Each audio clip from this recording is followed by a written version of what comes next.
La población de Cartagena ha tenido un crecimiento vertiginoso en los últimos 60 años. Pasó de tener 128.000 habitantes en 1951 a más de 1 millón de habitantes el año pasado según las proyecciones del DANE. Hoy es la quinta ciudad más grande del país. Cartagena se ha vuelto una ciudad más compacta, pues el rezago en el cubrimiento de los servicios públicos no le ha permitido extenderse más lejos. No solo se ha compactado en zonas como Boca Grande, Castillo Grande y Manga, sino también en los grandes barrios populares del suroriente, donde se aprecian residencias multifamiliares para estratos 2 y 3. Una de las obras más esperadas y controvertidas ha sido el pequeño túnel de Crespo de 1.000 metros de longitud que se inauguró hace más de un año y que une a la zona norte de la ciudad con el centro histórico. Su entrega se demoró más de 1 año y medio por problemas con la calidad del concreto. Al mismo tiempo se construyó un relleno hidráulico de 1 millón de metros cúbicos de arena que recuperó las 35 hectáreas donde se construyó el túnel y el puente vehicular de Marbella y que evitará la pérdida de playa por la erosión costera. Cerca de allí se está construyendo en La Bocana un segundo puente de la doble calzada hacia Barranquilla sobre la conexión de la Ciénaga de la Virgen con el mar. Y más al norte, un imponente viaducto sobre la Ciénaga de la Virgen para la doble calzada de Cartagena-Barranquilla. En esta misma zona se inició hace 8 años un desarrollo urbano que empezó con el Hotel de las Américas y que se ha expandido a lo largo de la costa hacia el norte, en lo que fue el humilde poblado de pescadores de La Boquilla. No hay que ser adivino para darse cuenta que lo que queda de La Boquilla será arrasado por un inatajable desarrollo urbanístico. ¿Qué sería la mejor situación que pudieran tener los habitantes de La Boquilla dentro de ese desarrollo? Lo que yo pretendo, y es mi sueño, es que los boquilleros podamos quedarnos aquí, pero también tenemos que involucrarnos en ese proceso de desarrollo y de gentrificación y crecimiento económico de la zona. Y para eso nosotros la única tarea que tenemos que hacer es la de educarnos y prepararnos, y sobre todo tener mucho sentido de pertenencia y de defender la tierra. Los manglares de la Ciénaga de la Virgen siguen desapareciendo por los rellenos hechos por constructores de estrato 6 como por habitantes de la zona sur de la Ciénaga de estrato -1. El centro de convenciones del Hotel de las Américas fue construido sobre una zona de manglares y el borde de la Ciénaga, con la carretera hacia Barranquilla, ya ha sido rellenado y las invasiones continúan con la complicidad de las Fuerzas Armadas que no hacen nada para defender estas zonas de baja mar que pertenecen a la nación. ¿Por qué se permiten esos rellenos? Porque aquí la urbanización ilegal no la ve la Fiscalía General de la Nación, y menos control urbano. Aquí no se ha entendido que cuando se protege un ecosistema, no es para jugar, es para hacer cumplir la norma, porque necesitamos esos ecosistemas, porque son valores ambientales que la ciudad requiere. Entonces, el delito de cambiar el uso del suelo es un delito socializado y multiestrato. Tú llegas a las zonas populares y, bueno, la gente no tiene dónde asentarse y dice, relleno, más grave aún. Hay quienes venden un pedazo de agua y te dan una escritura de posesión del agua, pero igual pasa en La Boquilla. Igual pasa en Marlinda, en Villagloria, en Tierra Baja y Puerto Rey. Es un desastre lo que se está generando ahí. O sea, hay un concurso de delitos y como una especie de asociación para delinquir, donde entran los constructores irresponsables que en vez de enviar los escombros al relleno sanitario se los venden a unos volqueteros y los volqueteros se los venden a los que están rellenando en las zonas. Y hay controles. Y el EPA hace un esfuerzo, sí hace un esfuerzo, pero no contiene eso. ¿Por qué? Porque los constructores no han hecho conciencia. No todos. Pero es que tiene que comenzar es por el ciudadano. Por eso yo te digo que el principal problema ambiental de nosotros en Cartagena es la gente. Somos nosotros mismos, o sea, hemos avanzado en educación. Se ha hecho un trabajo, cada día hay más gente que entiende lo ambiental y levanta la voz. Ahora, que ponga el pecho, difícil. Tenemos que llegar allá. Tenemos que llegar a donde cada persona que vea que se está cometiendo un daño ambiental actúe. Ojalá los católicos, con el mensaje del Papa, entiendan que cada daño ambiental es un pecado contra la creación. Ojalá entiendan al Papa. Ojalá eso ayude a una modificación. Al suroeste de la Ciénaga de la Virgen, los barrios más pobres de Cartagena se siguen expandiendo a punta de rellenos sobre el agua.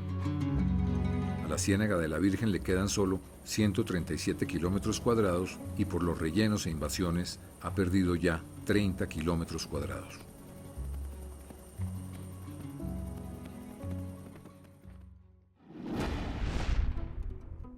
A pocos kilómetros al norte de la Ciénaga de la Virgen se levanta Serena del Mar, un ambicioso proyecto no solo de vivienda, sino también de educación, salud, hotelería y negocios. Tuvo una planeación de 15 años antes de poner la primera piedra, y se hicieron consultas previas por más de 2 años con las comunidades vecinas de Manzanillo del Mar, Villa Gloria y Tierra Baja. En el proyecto participan la Fundación Santa Fe de Bogotá, la Universidad de los Andes y la Fundación Carulla. Contempla 7 proyectos inmobiliarios con unas 20.000 viviendas para todos los estratos. El proyecto creará 1.500 empleos, de los cuales 1.100 ya están activos. ¿Cuál es la importancia de este hospital que va a tener Serena del Mar? La importancia, Mauricio, es que por fin Cartagena va a tener el hospital que necesita y se merece. Cartagena tiene unas necesidades tremendas de salud, de tener un hospital que pueda ofrecer todo lo que necesitan los cartageneros y la gente de toda la región en temas de salud. Este va a ser un hospital que va a llegar a tener 400 camas y en su primera fase, que empezará el año entrante, van a ser 158 camas. Es un hospital universitario junto con la Fundación Santa Fe de Bogotá, que será quien lo va a operar, es decir, la Fundación va a garantizar en este hospital de Cartagena, con su presencia, los niveles de calidad que tiene en su hospital en Bogotá, los traslada a Cartagena y va a ofrecerle al país la posibilidad de tener todas las especialidades en un hospital que ha sido diseñado con mucho cuidado para integrar la naturaleza, la luz, el agua y los ambientes agradables que se ha demostrado que son parte esencial de la curación del ser humano. No solamente la tecnología y la parte médica, sino además un ambiente adecuado. Las primeras 158 de las 410 camas que tendrá el hospital se entregarán en el tercer semestre del año entrante. El centro educativo de la Universidad de los Andes es el más adelantado y se entregará en 3 meses para iniciar clases de administración de empresas en el primer semestre del 2018. Las edificaciones ocuparán el 30% del área de 1.000 hectáreas y el 70% se dedicará a la conservación del bosque seco tropical y de manglares.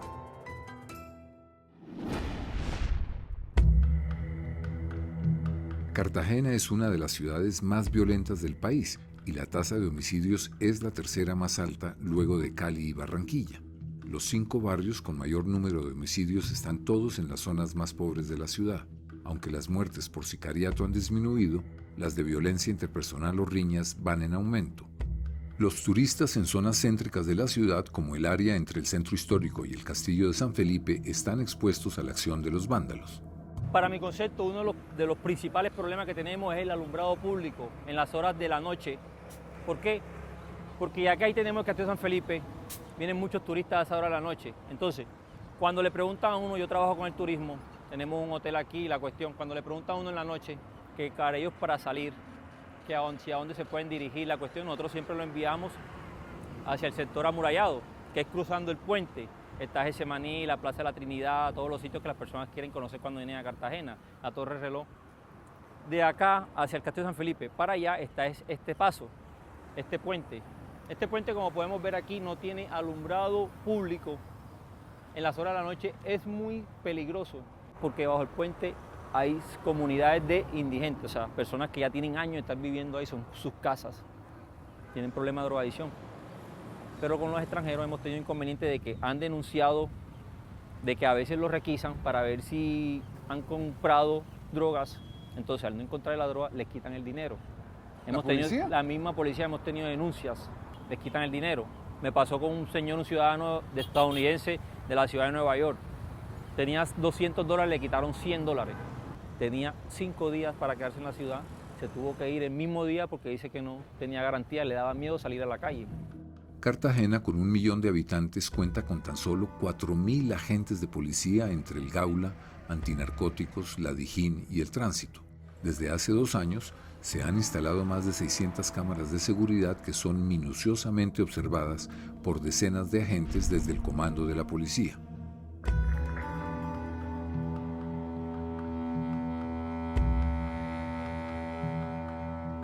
Los monitoreos permiten capturar a delincuentes que son sorprendidos antes de cometer un crimen, identificar y desarticular pandillas y controlar a personas armadas que siembran el terror en sus barrios. Las bandas criminales ya controlan un microtráfico creciente que es el causante de los hechos más violentos en Cartagena. En los barrios populares, un atraco puede terminar en balacera.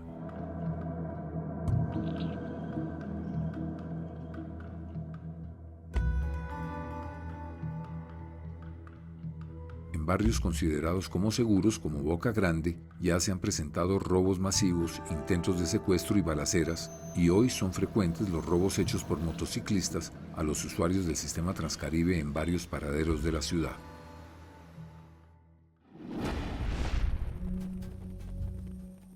Controlar el narcotráfico en la zona de Cartagena no es fácil, pues alrededor de la ciudad hay 25 kilómetros de zona costera, que incluye 57 terminales de puertos, en su mayoría privados. 7 de esos puertos manejan contenedores internacionales y además la policía debe controlar todos los suministros y mercancías que salen de aquí para la isla de San Andrés. En la bahía se mueven 5 millones de contenedores al año. Para no parar la actividad del puerto, la policía antinarcóticos logra inspeccionar solo entre el 7 y el 10% de los contenedores, y esa actividad, con escáneres, se le cobra a los privados.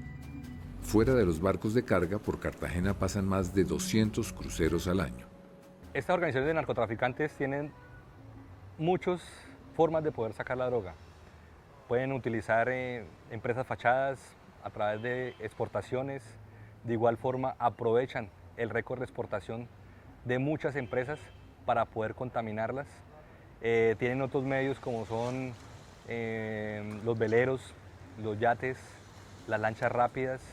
Utilizan pasantes en los aeropuertos, equipajes, envíos. Hay cualquier cantidad de formas para poder sacar la droga. Los narcotraficantes siguen haciendo gala de su ingenio, camuflando la droga de múltiples maneras. Al parecer, puede decir que tiene características similares como olor, textura y su color blanco pulverulento como la cocaína. En cilindros de acero inoxidable,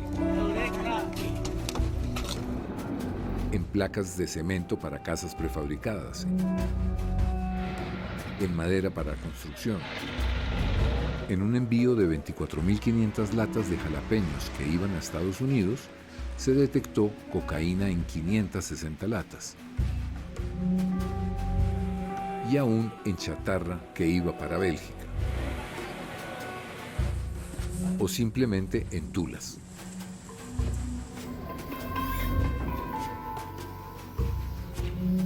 Últimamente, un lugar de predilección son las paredes o el suelo de los contenedores. Con frecuencia la droga es revestida con plomo para que el escáner no la pueda detectar.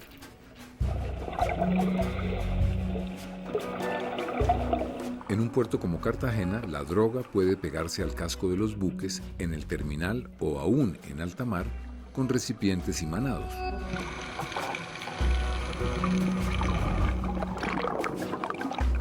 Y los buzos de la policía ya se han especializado en su detección. En el 2015 se decomisaron 6.7 toneladas de cocaína y el año pasado, con el vertiginoso aumento de los cultivos de coca, se decomisaron 10,5 toneladas de cocaína.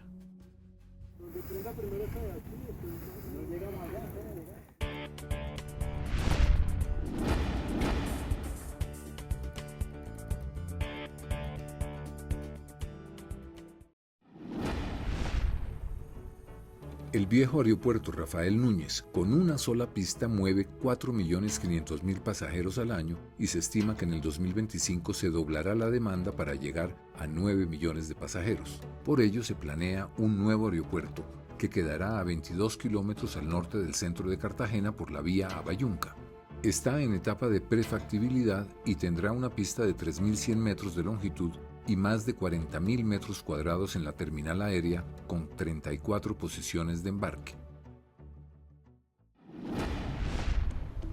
La bahía de Cartagena, que tiene tan solo 80 kilómetros cuadrados, está sometida a toda clase de agresiones contaminantes cada vez mayores. Por un lado le llegan a través del canal del dique 2 millones de toneladas de sedimentos al año provenientes del río Magdalena. Además del muelle de la Armada Nacional, en la bahía funcionan 57 muelles que mueven el 55% de la carga del país, con productos que incluyen desde pescado hasta carbón. Y todo esto se hace sin que el Ministerio del Medio Ambiente haya definido la capacidad de carga de la bahía. Tampoco se tiene un mínimo control y vigilancia sobre los desechos de todo tipo que son arrojados a este frágil cuerpo de agua. Nosotros recientemente sacamos unos requerimientos dirigidos a todas las autoridades que componen el Sistema Nacional Ambiental, el SINA, y hacemos un llamamiento y un exhorto enérgico para que se comprometan y se articulan de cara a la descontaminación de la bahía. La bahía de Cartagena en este momento es un verdadero cementerio acuático. Como Procuraduría, una de las cosas que más nos preocupa es lo relacionado con los metales pesados que están en este momento incorporados a estos cuerpos de agua. Se ha encontrado cadmio, se ha encontrado plomo, hierro, mercurio e incluso arsénico, que pone claramente en circunstancias de vulnerabilidad y de peligro a los bañistas en este momento. ¿Y de qué manera se puede hacer que los que contaminen cumplan con los programas de descontaminación? Bueno, por ejemplo, uno de los exhortos que se le hace a la autoridad ambiental, que en este caso es Cardique, tratando de lograr justamente que acelere y que sea mucho más enérgico en los procesos sancionatorios ambientales contra las empresas que están haciendo vertimientos indebidos o vertimientos ilegales. El puerto de Cartagena es el primer puerto del país con mayor conexión con el resto del mundo, y de aquí llegan y salen productos para 140 países. El 40% del tráfico marítimo del país pasa por Cartagena. Además, es el único puerto de embarque para cruceros en Colombia y esta industria produce a la economía de la ciudad más de 40 millones de dólares al año. 18 muelles del puerto adelantan actividades de comercio exterior y podrían llegar este año a mover 5 millones de contenedores. Si tú miras hoy el puerto de Cartagena, maravilloso. Han hecho un trabajo increíble, pero ya hoy en día el puerto dentro de la bahía interior de Cartagena es casi una tercera parte de la isla de Manga. Sí, míralos y mira el tamaño que tiene, y si nos descuidamos siguen creciendo. ¿Y quién lo detiene? Si esos son poderes. Y además gente que está dispuesta a ver cómo amasan la ley, cómo juegan con la ley para que tú puedas rellenar el mar. Yo no he encontrado ninguna ley que permita rellenar el mar. A ti te dan concesiones para construir un puerto y te dicen en este espacio, y bueno, sí, usted puede adecuar esta parte del espacio, pero sí, usted puede rellenar 5 hectáreas más de las 5 que ya rellenó. Se puede pegar al continente, que es lo que va a pasar ahora con el muelle de Compass, que ya no es ni siquiera de colombianos, sino ya de las grandes empresas navieras. Entonces dice, van a llegar los grandes barcos de contenedores y tal. Y yo les digo, ¿y en qué puertos van a llegar? Ah, bueno, estamos ampliando la capacidad de los puertos. ¿Cómo la están ampliando? Rellenando. ¿Por qué? Porque ya no hay más capacidad. Porque todo tiene una capacidad de carga. Aquí no se ha estudiado la capacidad de carga de la bahía interior ni del exterior. Y hay que hacerlo. Tiene que haber un plan de ordenamiento costero. A Cartagena llegan las exportaciones de mayor valor que vienen del centro del país y están obligadas a desafiar en su recorrido varias topografías y el mal estado de las vías colombianas, lo que genera riesgos para la mercancía y altos costos en los fletes. En Cartagena el ingreso de catastro predial es de 140.000 millones de pesos al año, pero la cartera morosa de ese impuesto es de 1 billón de pesos. Desde los años 90, los hoteleros han tenido importantes deducciones tributarias y siguen pagando menos impuestos que los industriales y los comerciantes. Mamonal pudiera ser una zona que realmente tribute lo que realmente tiene que tributar. Y no solamente ello, sino pagar la deuda que tiene con la ciudad, porque la mayor fuente de contaminación de la bahía fue Mamonal. Entonces ellos no han compensado por la vía de los tributos, por el contrario, ellos tienen un tratamiento tributario especial, no pagan impuestos de tableros, porque no tienen tableros. A mí eso me parece una trampa con la ciudad. ¿Qué son los tableros? Los impuestos de tableros y complementarios, el ICAT, Industria, Comercio, Tablero. Entonces ellos tienen una especie de exención que tienen allá. La zona, por ejemplo, de la sociedad portuaria, como ellos no son dueños del terreno, entonces ellos no pagan impuesto predial. Imagínese usted, no pagan un peso. Es decir, la retribución que recibe Cartagena, por ser puerto no alcanza los 5.000 millones al año, porque la mayor parte queda en el centro, ¿no? Cartagena tiene 58 muelles, Cartagena debería vivir de su condición de puerto. Eso fue un regalo que nos dio la naturaleza, eso no lo hicimos nosotros, eso nos lo dieron los dioses del amor y de la bondad, nos dieron la mejor bahía, una bahía interna, donde es un privilegio localizar una industria, porque tienen el mercado norteamericano, que es el 40% del total de las exportaciones nuestras, lo tienen aquí. Y sin embargo, fíjate, por un lado, no pagan impuestos. Y por otro lado, no pagan el predial tampoco, porque eso no es de ellos. Así que así también tenemos a la sociedad aeroportuaria. Entonces, ¿quiénes son los que han conducido a esta crisis a la ciudad? Su propia dirigencia. Esto es un ejercicio de hipocresías. La sociedad portuaria le ha hecho un infinito daño a Cartagena. La sociedad portuaria se apoderó de la condición natural, que es de la cual debería vivir Cartagena. Cartagena debería vivir en su mayor proporción, sus ingresos deberían derivarse de su condición natural. ¿Qué es Cartagena? Ciudad-puerto. Era. Ahora es un puerto con ciudad. Y poco a poco han ido rellenando. Y esos rellenos le han significado a Cartagena una retribución, un ingreso, un mejoramiento en los recursos públicos para invertir. No, es un ejercicio de mezquindades. La isla de Tierra Bomba está frente a Cartagena, entre las bocas marinas de Boca Grande y Boca Chica. Tiene 2.000 hectáreas y se estima que en ella viven unas 9.000 personas. Tierra Bomba era del distrito de Cartagena y de la Armada Nacional desde hace 80 años. Hoy está plagada de invasiones y sus 2.000 hectáreas no le aportan al distrito de Cartagena en impuestos ni 1.000 millones de pesos al año. Pero una sola hectárea que se fuera a comprar vale 1.000 millones de pesos. Tierra Bomba necesita un plan de desarrollo que la ordene y al mismo tiempo prevenga que termine enteramente en manos de las mafias de invasores.